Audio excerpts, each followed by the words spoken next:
안녕하십니까. 소금장서의 예수님 이야기 154번째 시간.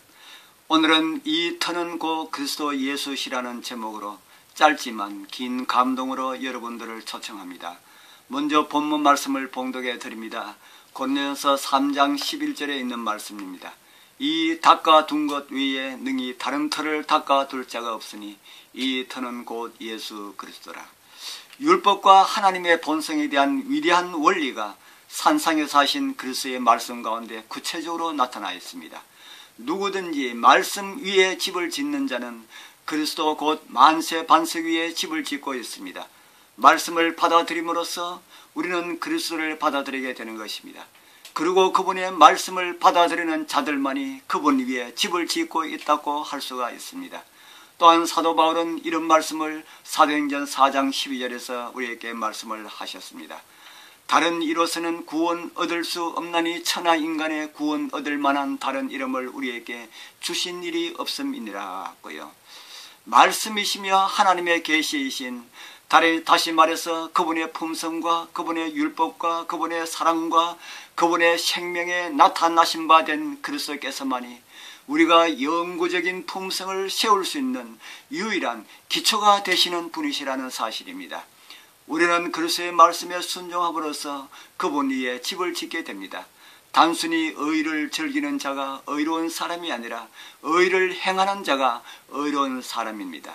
거룩하게 되는 것은 거룩한 황홀경에 빠지는 것이 아닙니다. 그것은 모든 것을 하나님께 바친 결과이며 하늘에 계신 우리 아버지의 뜻을 행하는 것입니다. 이스라엘 백성들은 약속의 땅에 가까이 왔을 때에 그곳에 장막을 쳤을 때에 가나안에 대한 지식을 갖거나 가나안의 노래를 부르는 것만으로 충분하지 않았습니다. 그것만으로 그 좋은 땅의 포도원과 감람나무 숯불이 그들의 소유로 주어질 수가 없었다는 것입니다. 그들은 하나님의 지시를 순종하는 가운데 그 땅을 점령함으로써 조건에 응함으로써 하나님을 믿는 산 믿음을 활용함으로써 그분의 약속을 그들의 것으로서 삼음으로써 이를 실제로 그들의 소유로 만들 수가 있었습니다.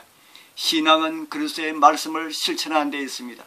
그러나 그것은 은총을 얻기 위해서가 아니라 아무 자격이 없는 우리가 그분의 사랑의 선물을 받았기 때문인 것입니다. 그리스도께서 인류의 구원의 근거를 단순한 신앙 고백이 아니라 의로운 행동을 통하여 나타나는 믿음에 두셨습니다. 단순히 말만 하지 않고 행동하는 것이 그리스도를 따르는 자들에게 기대되고 있습니다. 품성은 행동을 통하여서 형성됩니다. 로마서 8장 14절에서 사도는 이런 말씀을 주셨습니다. 무릇 하나님의 영으로 인도함을 받는 그들은 곧 하나님의 아들이라고요. 하나님의 자녀란 단순히 마음으로만 성령에 의해 감동을 받거나 가끔 그 능력에 굴복하는 것이 아니고 성령에 의하여서 인도되는 자들이라는 것입니다.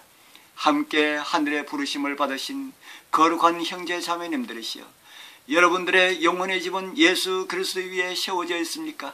여러분들의 생각으로서가 아니라 여러분들의 사는 모습 속에서 그것이 증거되고 있습니까? 그렇지 않다면 다시 시작해야 할 것입니다.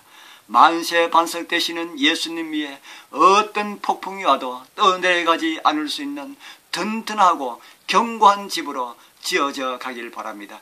그래서 우리 주님 오시는 날 그 공력이 나타날 때에 불에 타지 않고 결코 썩어지지 않을 변화된 모습으로 주님을 영접하게 되길 축복합니다. 아멘.